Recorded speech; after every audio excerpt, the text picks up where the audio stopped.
I want to tell you a story about my great grandfather, Leandro Martinez, who was born in 1906 in Javilla, Zacatecas, Mexico. He grew up in a Mexico torn by revolution, not history in a book, but hunger, fear, and families forced to move. My great grandfather and his family left Zacatecas and traveled north through Chihuahua to Ciudad Juarez, looking for a better life and to survive.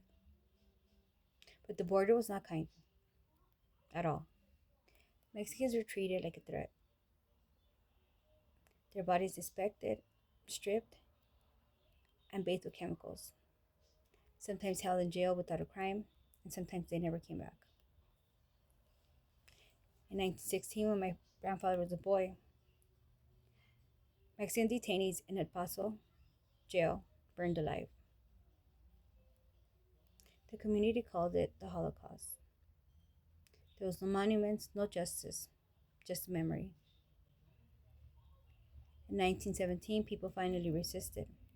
A 17-year-old by the name of Carmelita Torres refused to take a bath and closed the border for just a moment.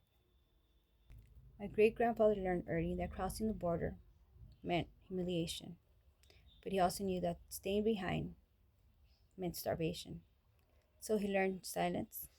He learned how to work hard and survive. He lived by working, providing, and enduring. He died in 1956 at only 50 years old. He was never called Chicano, but his life and people like him are what Chicano history is built on.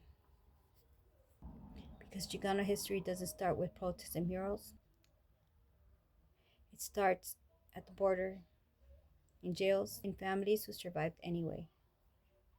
I tell his story so we remember,